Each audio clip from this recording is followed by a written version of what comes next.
A large group of people waving their soccer scarves entered the train. An almost toothless guy spat beer on me as he was trying to make his way through the cheering crowd. 5 more stops.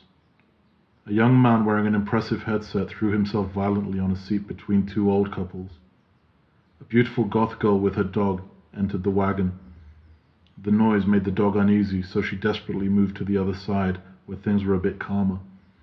Observing through the years the behavioral patterns of my dogs, and filming them breathing and sleeping in fixed-frame, long-duration shots, enriched my perception of the parallel symbiosis between human and non-human entities.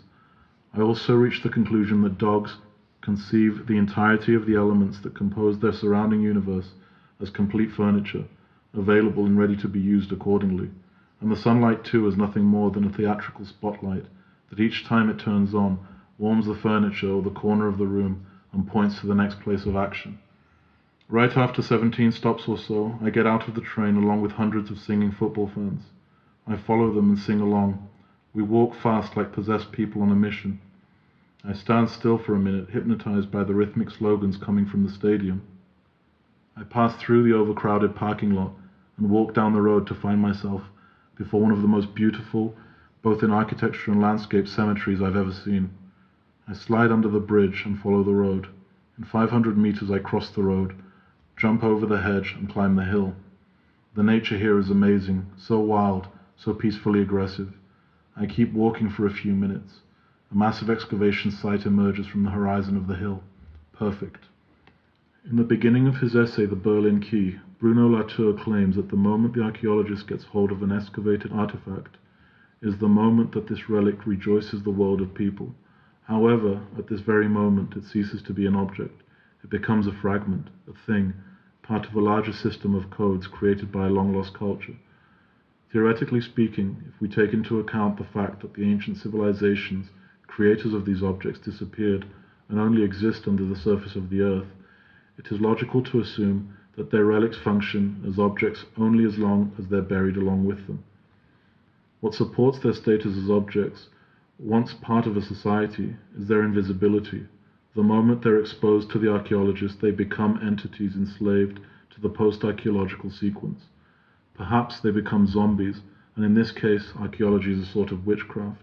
So let's imagine the reenactment of the whole sequence of events, from the excavation site to the museum, but without any objects involved.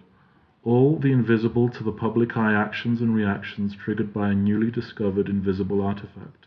For instance, the gentle touch of the brush cleaning out the dust and debris, the reassuring smiles of the people involved in the project, the in situ documentation and archiving process, the logistics involved, the conservation techniques, and the study laboratories that immerse this ghost object into a world of foreign or even alien to any object of this kind applications and adjustments, the scientific studies, the journal publications, the curatorial decisions, the supporting structures designed in order to exhibit it, which also respond to its volume and aim to host it comfortably, enabling it to perform itself in front of hundreds of insatiable pairs of eyes that long to find a portal into the lives of the living dead.